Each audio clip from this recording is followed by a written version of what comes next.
For more on the president's meeting with Pena Nieto and the U.S. and Mexico's war on drugs, I'm joined by Shannon O'Neill, a senior fellow for Latin American Studies at the Council on Foreign Relations, and Michael Shifter, president of the Inter-American Dialogue. Shannon O'Neill, first to you.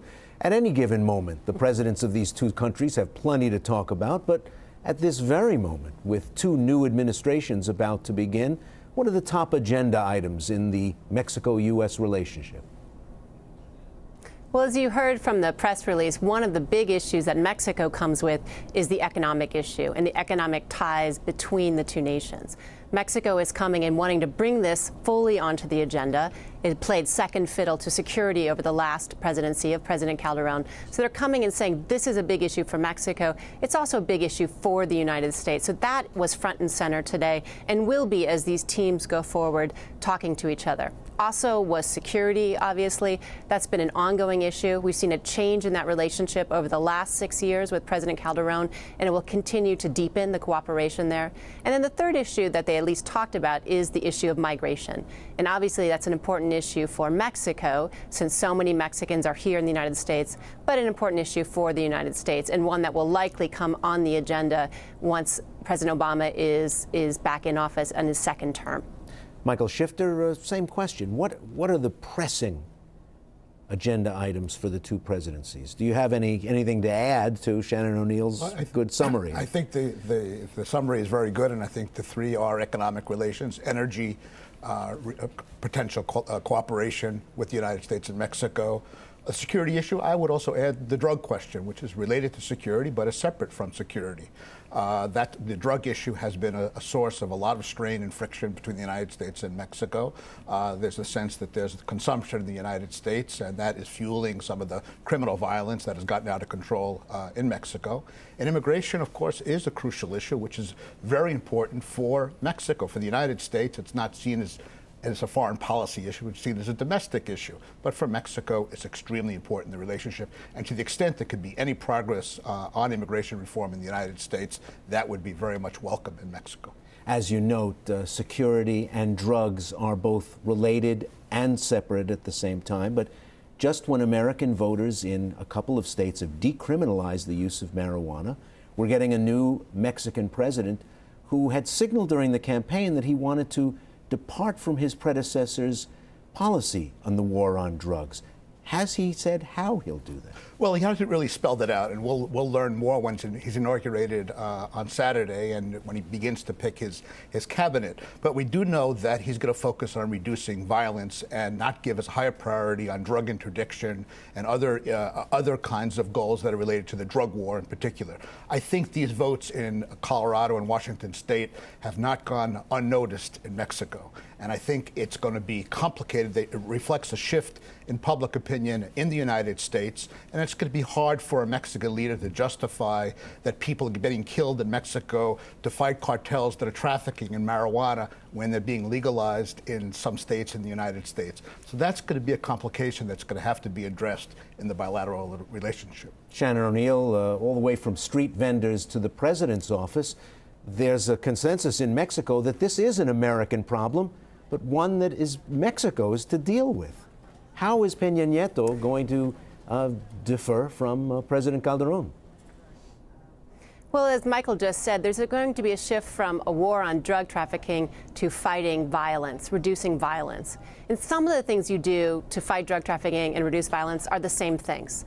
They're professionalizing your police forces, they're improving, strengthening your court systems. But some things are different, and particularly the priorities that you place on your police forces. Do they go after drug kingpins, or do they actually go after people who extort, who kidnap, who steal cars, who commit other types of assaults? That type of prioritization we might see some sort of change in, because that would affect crimes that hit Mexicans day to day more than, in many cases, the transit of drugs up to its northern neighbor. Conversely, the migration problem is one that has its impacts felt very heavily in the United States, but there's been kind of an ambivalence in Mexican governing circles about what to do about it. Today, President-elect Pena Nieto mentioned, we want to be involved in this. We want to be a part of the solution. What form could that take? Shannon O'Neill. Oh, sorry. Thank you. You know, one thing they could do, Mexicans have learned in the past to not get too involved in our domestic politics because it can be counterproductive. Because this is seen in the United States, as you mentioned, a domestic political issue.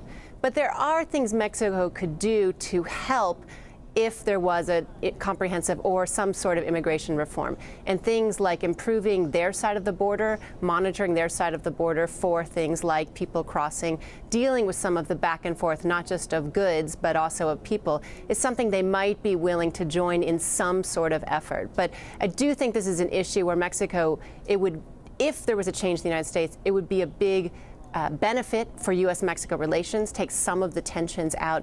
But I think there's a wariness to really dive into the policy debate by Mexico because they've seen that in the past be less than productive. Don't they, Michael Shifter, also have to be careful because remittances from the United States are a major inward investment in the Mexican economy? Well, absolutely. They continue to be a very important source of the of Mexico's domestic economy, and so there has to be a balance. Obviously, that has to be achieved. You know, Mexico's economy does benefit enormously from the Mexican population that's in the United States, but we've seen a tremendous shift in recent years. That it's really illegal immigration from Mexico to the United States. It's at its lowest level in decades. It's really stabilized, and that has enormous implications. So some of the other issues that are on the agenda perhaps would get higher priority because the immigration question is not as severe. It's still politically very sensitive in the United States and in Mexico. But in terms of the numbers, we've seen some trends that are quite encouraging. Shannon O'Neill, what about the trade ties between the two?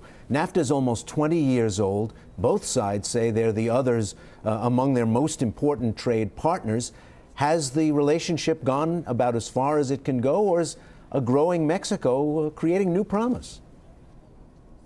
I think it's the latter. I think a growing Mexico creates new promise, not just for Mexicans, but for the United States. And you've seen over the last 20 years with NAFTA, you've seen not just more trade go back and forth, but a deepening of the ties, of the production ties. So what's coming from Mexico and what's going to Mexico is not necessarily finished goods, blenders and cars and things like that, but the pieces and parts of those types of things. So some come from the United States, go to Mexico, are put together there, things are added, then it's brought back to the United States and finished here, for instance. And so that type of trade where one company would have aspects of its production on both sides of the border, also including Canada, on 3 borders, actually. That sort of thing is a long-standing total change in the way we make things in the United States, but it's something that can continue to deepen and is probably, as we think about how to grow in the United States, to grow out of recession, exports have been bipartisan support for increasing exports. Well, how are we going to do that? It's really going to come through ties with our neighbors, with Canada and particularly with Mexico. Shannon O'Neill, Michael Shifter, quickly no, I was to add. saying the two crucial issues in NAFTA 20 years ago were labor mobility and energy, and they look much more possible to deal with today than they did 20 years ago, and that can make a tremendous difference in the trade relationship. Michael Shifter, Shannon O'Neill, thank you both. Thank you. Thank you.